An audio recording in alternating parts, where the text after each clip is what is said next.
On today's show, we are talking all things NBA trade deadline. It is wrapped up. Some superstars are staying in place. Meanwhile, other teams are making win now moves. We're going to talk about it all in today's episode of You Don't Know Jack. All right, we got a good episode. Thank you for joining me again. I'm Jackson James. This is You Don't Know Jack. This trade deadline didn't necessarily have major world-altering moves like we did last season. However, there are definitely some trades, some moves that went down that have really big, I want to say ramifications in terms of which teams will be competitive, not just this season, but really next season and even in 2028. And so let's dive into it. The first big one on today's list of acquisitions, or I guess this one technically isn't an acquisition, as Shams has reported the Milwaukee Bucks have indicated to teams that they are keeping Giannis Antetokounmpo through the trade deadline and will start making other trades. Now, this is recorded after the trade deadline has already come, so no more moves can happen. Now, we might get a couple more that trickle in, but however, the Bucks are not trading Giannis anymore, and everyone is just like, bruh. Everyone's just rolling their eyes because this guy was tweeting everything about Giannis being moved, and he is not moved at all. There wasn't even any really hot buzz in terms of certain teams making a hard push. You had a little bit of Minnesota, maybe some Golden State, but nothing too drastic to really get the ball rolling. And Giannis even tweeted out this viral clip from Wolf of Wall Street. He posted it on Twitter, also on Instagram. Legends don't chase, they attract. I love that. To me, I was like, this is awesome. Because, to be fair, the only way the Bucks, in my opinion, become contenders, right? I'm even wearing his jersey, is through free agency. They don't have a lot of draft capital. And so for them, it's going to be, can we attract some free agents? Now, the unfortunate thing about that is they still have the Dame dead money. And so I won't dive into what Bucks moves we'll make in the off season, but it'll be interesting to see how they move forward for the rest of the season. Do they rest Giannis? Do they just shut him down for the rest of the year, try to get the best pick possible? Because I do believe they control their own pick this year, but that's really it for the future.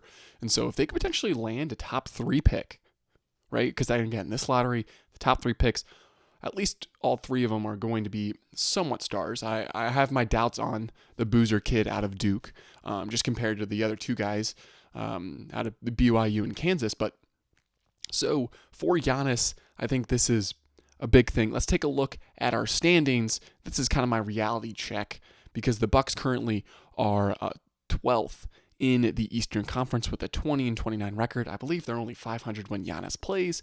And so currently they're on a 2-game winning streak, but I think they played They played the Bulls and then they just beat the Pelicans. So again, in this Eastern Conference, you saw some other teams make potentially, championship winning moves, or at least finals appearance moves. And we'll dive into that here in a second. But for the Milwaukee Bucks, you keep your superstar. They made another trade, traded away Cole Anthony, got some other pieces I'm not necessarily too concerned with. They don't have really anything to trade, right? No draft picks and no expiring contracts. So for them, they were kind of stuck in this middle road of, do we commit to tanking or do we try to keep on a Giannis? And I don't know if it was necessarily keeping Giannis, but it was like, we're not going to get what we want to trade this guy, right? Because really, they're in no rush to trade him. They shouldn't be, but it's also to the point where it's like, is trading him the best thing moving forward? And I have a little bit of a comparison to make real quick. I think the Milwaukee Bucks and the Golden State Warriors are the same exact team. So sit with me for a second. I think the Milwaukee Bucks and the Golden State Warriors are in the same position, right? They both have their superstar, their homegrown kid, right? One with Steph Curry, one with Giannis Antetokounmpo, and yet they really feel like they aren't contenders. And the really only move for them to go forward is to trade their superstars. Now that's crazy, right? I get that. I get teams and fans are trading Steph Curry. Are you crazy? And trading Giannis? Are you crazy? Right? Now, both teams are in similar situations, but different in terms of the assets they have. The Warriors still control their first round picks, I think, for the most part, in the future. Meanwhile, the Bucks don't, right? So there's differences there. But if you're talking about the Warriors, Jimmy Butler tearing his ACL was a massive blow. I feel like, or I believe he has a $54 million cap hit. That's just dead. No team's going to trade for a 34-plus-year-old who just tore his ACL. And Jimmy Butler was a great player, right? But it's also like, would he make your team go over the top if they were to trade with a contender, right? If you're a tanking team, do you really want to take that cap hit, right? For a dead asset. Now, if you get some picks involved, if you get some of the Warriors' first-round picks, you'll take that, right? For the Bucks, let's say they were to trade Giannis to the Warriors, and you get back Jimmy Butler because the contracts work out, but then you get some of their first-round picks. I think Jimmy Butler's only on the Bucks for 2 to 3 more years max. Okay, that's not bad. You get some first-round draft capital. It could work, but it's also like the Warriors don't want to necessarily trade that draft capital either. So they're like, they don't want to make a major move, right, to compete in this window when they still have Steph Curry, but they also want to build for the future when they don't have him. It's a completely drastic overlook, I feel like, from the Golden State front office. It's the similar news that the Mavs were making in the preseason. They're going to win now with AD and Kyrie, but also win for the future with Cooper Flag. And we saw, at least this season for the Mavs, that clearly did not pan out. And they've shifted to win in the future rather than win now. And look, I just talked about the Giannis thing. The Giannis thing had me hyped, him staying in his one spot. And I think, there's some feeling from Warriors fans like, I'd rather see Curry finish out his career, even if that's not competing for a championship with the Golden State Warriors. And I'm like, that's fair. That is a totally fair feeling to have, right? Like if you think of legends of the game, right? In their final years, they're still balling, but you're like, I would really hate to see him play for another team and potentially win a championship, right? And not finish his career with the team he's been with for his entire career. I'm pretty sure Curry's the longest tenured player right now with his current team. And so, it would suck to do that. But I think that's honestly the best move forward for both these franchises. Now, who knows? Maybe the Bucks can make some moves in the off season. Same thing with the Warriors. But I feel like we say that all the time and nothing really comes to fruition. And so for Golden State, let's take a look at the standings. They are currently 27 and 24, 8th right now. They're in the play-in. They traded for Kristaps Porzingis from Atlanta. They traded Jonathan Kuminga and Buddy Hield, and I believe a second-round pick. And is that going to be a move that takes them over the top? They needed center help, but Porzingis doesn't really play, and so they gave up their young kid in Jonathan Kuminga. A lot of drama there, right? You could write a whole 8-page paper on the Jonathan Kuminga issues out there in Golden State.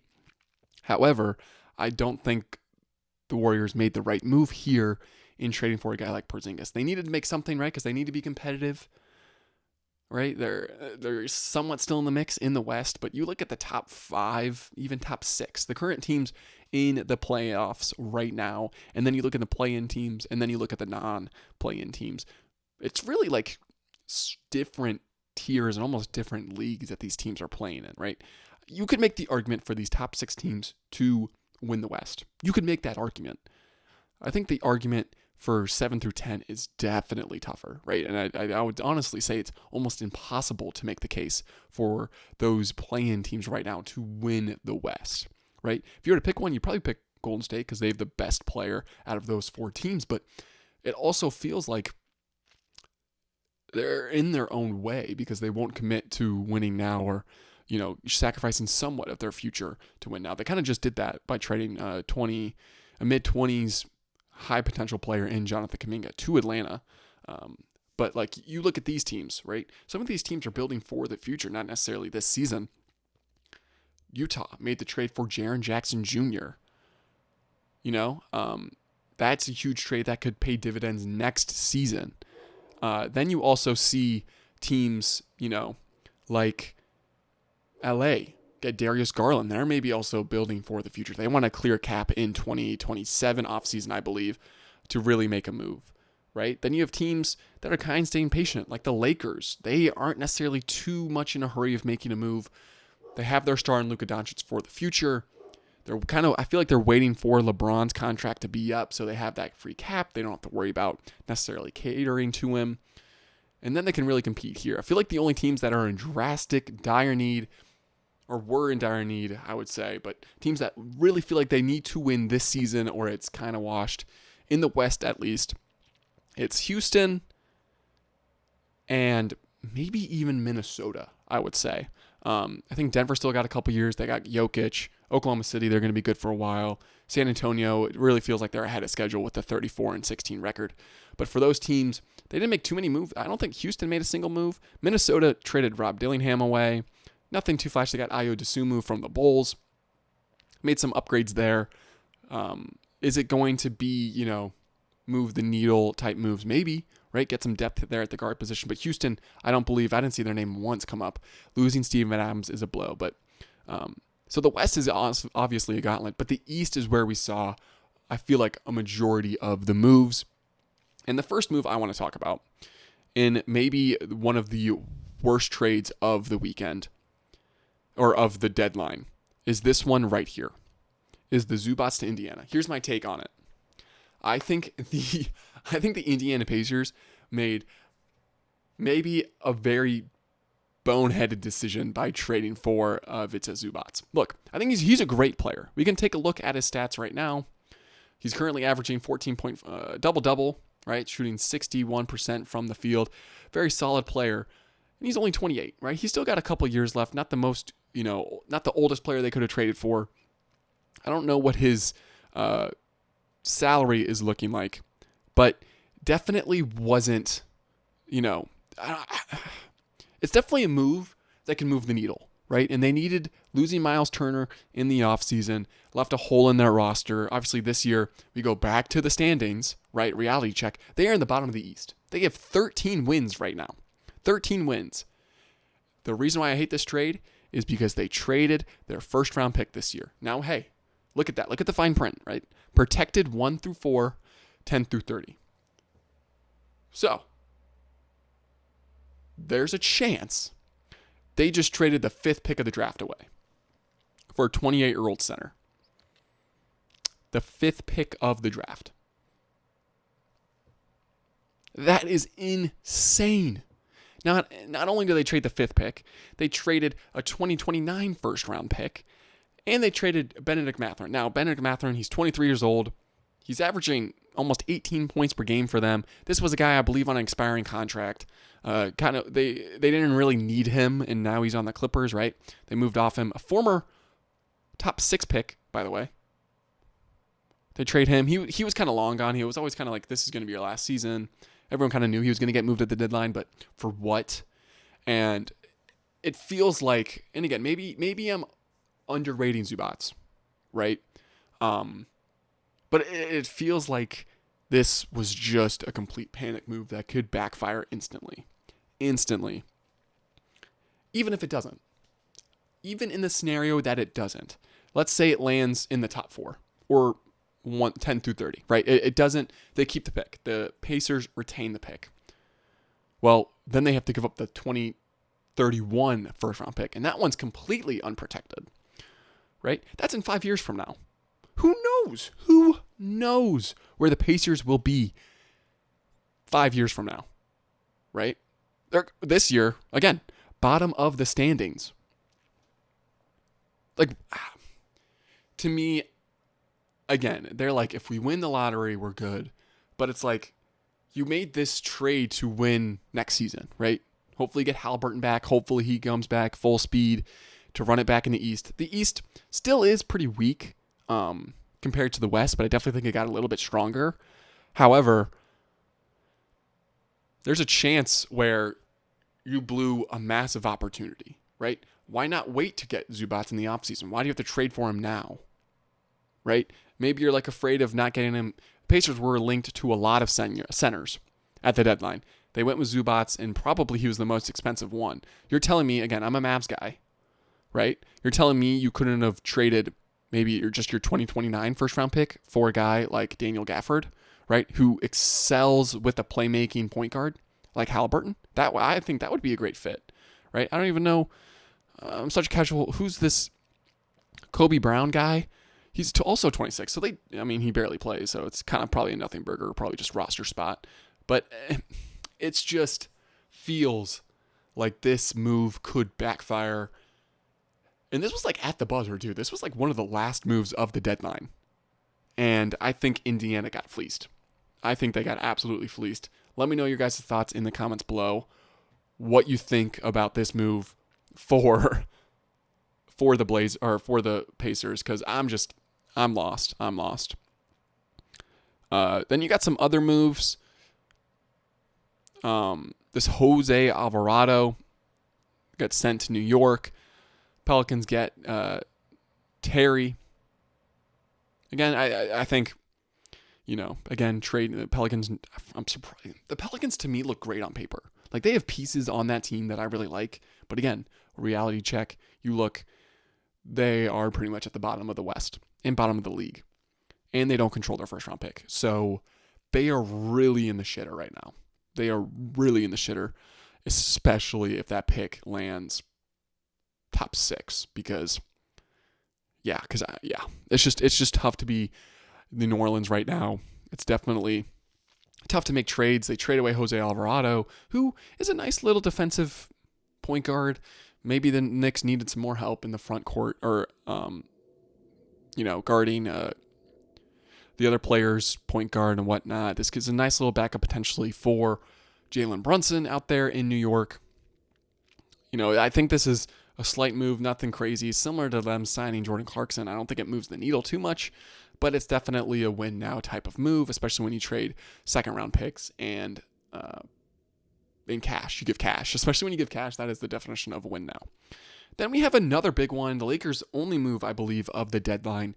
They traded Luke Kennard, or they got Luke Kennard from the Hawks. They gave away Gabe Vincent and a 2032nd second round pick.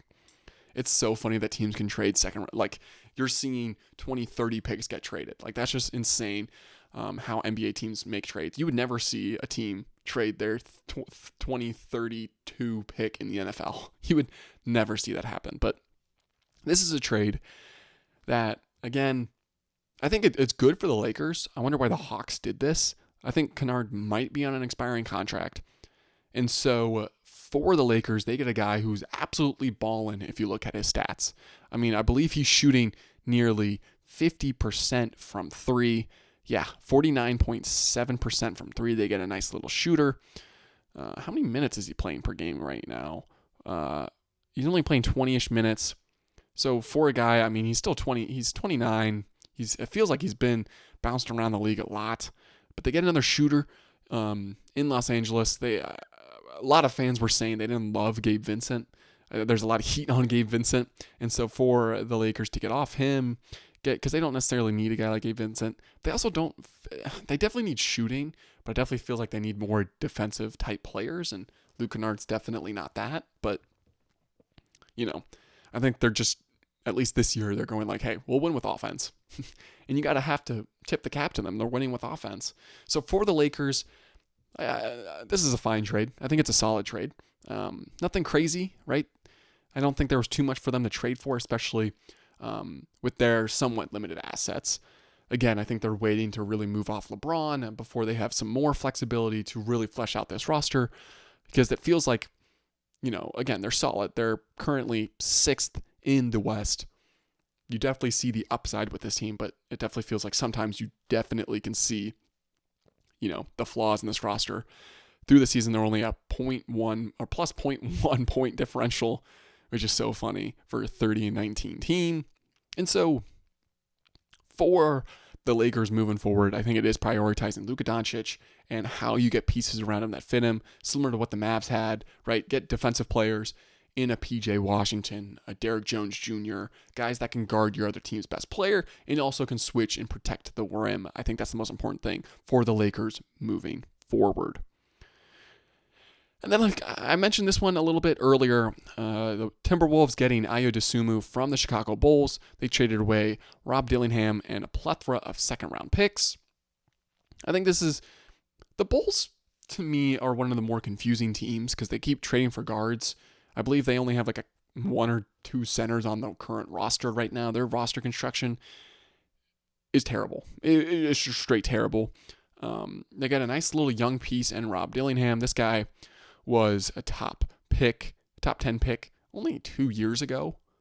And so, you know, it's definitely a guy with some potential. Ayodasumu, definitely a little bit of an older guy. But hey, he's definitely producing. I believe just the other day he had a great game, unless I'm wrong. Where's his most recent game? I thought he just dropped like 20 points. I guess I was wrong. No, that's Rob Dillingham. I'm looking at the wrong guy. But Ayodasumu definitely, he just had a good game. So this is, again, he's averaging 15 points per game. His most recent game, he dropped 17. Yeah, it was the 29 points against Miami in their win. Shot nearly 70% from the field, 83% from three. I mean, you could definitely see the upside of this guy. Definitely gives the Timberwolves more guard depth off the bench. They moved off Mike Conley this offseason, or this trade deadline. They traded him to the Bulls, and then I believe the Bulls traded him elsewhere. And so I like this move for the Timberwolves. Again, their window is right now. It feels like they're in must win now mode, especially with a little bit of an SGA injury scare. He's out for a while with his abdominal injury. Those are always sketchy, because it's kind of like you just need rest. You can't really like just treat it. I feel like, it's just rest that really has, and who knows how long that keeps SGA out, right? It says till the end, or after, he'll come back after the All-Star break. What if he misses a month? What if he comes back and re-injures it, right? The window is wide open then at that point for all these West teams, and I think the Minnesota Timberwolves will have a shot at that point. And so then let's look at some other ones. Again, the Raptors, they buy on a center. They get Tracy Jackson Davis from Golden State, a nice little young center for Golden State. He's only 25 years old, but again, only averaging, they had bad center depth, and I think the Raptors needed some more centers, or they needed a center. They were looking at, plethora of guys at this deadline. They get Jackson Davis. Again, I think he's a okay piece. They only gave up a second-round pick, the Lakers' second-round pick from this upcoming draft. Warriors, they get potentially, who knows? That'll probably be mid-second round. So, at the end of the day, this is feels like a nothing burger trade. And then the trade I talked about a little bit earlier, Jonathan Kuminga and Buddy Hield going to Atlanta in exchange for Kristaps Porzingis. Feels like a good move by both teams. Porzingis, how many games has he played this year? He has only played a total of 17 games so far. And I don't know if he's still injured or not. It seems like he's playing. He's currently active. So we'll have to see. Yeah, illness. Okay, buddy. So we'll have to see. When he plays, he's a pretty good player, and he'll fit that Warrior system pretty good. It'll just be, if he can stay healthy, potentially watch out. I think the Warriors could win a series with him, right? Especially if they get the right matchup. Definitely make it out of the play-in. But I think their ceiling is definitely the second round. I don't think they get out of the second round. And again, it goes to, why aren't they trying to win now? And if they're not trying to win now, prep for the future. I think you can't do both, especially in the modern day NBA, unless you have an absolute young star, but that's rare because then you want to counteract that and win now. So I think the Warriors are kind of in no man's land. Meanwhile, the Hawks keep getting young pieces. This Hawks roster is very, very young. Let's try to, can you show me the ages? Yeah, most of these guys are like mid to somewhat late 20s. Nickeil Alexander-Walker, they just signed in the offseason, 27. Dyson Daniels, 22. Buddy Hield, okay, he's older, duh. But Jalen Johnson, their main guy, right? They're somewhat star this year, 24, right? They get Jonathan Kuminga. Oh, sorry, he's 23. I thought he was way older. Only 23 for Jonathan Kuminga. That's going to be a nice piece for them moving forward as they really try to build out this young roster. And I think that's one of the more underrated things about this Hawks roster. I would have loved for them to get more of a solid piece at the center position. Again, they were linked to AD for a long time. I don't believe they went for a center at the deadline. Yes, they did. They went Jack Landale. That's right. He's 30. He's one of the older guys on the roster. I believe he's the third oldest or second. He's the second oldest player on this roster. That's kind of crazy. Dang. But they get a center position. I mean, he's cheap, so nothing too crazy there. But I like the Hawks moving forward. A lot of people picked them to be better this season and be one of those scary teams in the West, but I don't believe that really came to fruition this year, because if we take a look at the standings, they're currently 9th, right? And they're 5-5, currently in their last 10. They might not make the playoffs this year, but potentially the years to come, they could be one of the forces. I feel like they could be like Toronto in a year or two with how Toronto's built their roster. So, I mean, good trade deadline for Atlanta so far. And then let's look at maybe a couple more. Just quickly, Lonzo Ball, he's gone. He's going to get waived. Chris Paul is going to get waived, I believe. Colin Sexton. Yeah, this was one of the more interesting ones. The Bulls get, some more second-round picks. They loaded up on them. Traded Kobe White. They got Mike Conley from the Minnesota trade. So, I mean, nothing too crazy there. I just don't get what the Bulls are doing. Oh, I didn't talk about the Jared McCain trade. That's right. Okay, we'll end with this one. So, this was to me a huge shocker, especially when, you have a really young player that's shown in his second season that's shown sparks, right? A guy that would have been in the Rookie of the Year conversation last year if he didn't get a season-ending injury. And so for the Thunder, A+. A+ trade. Because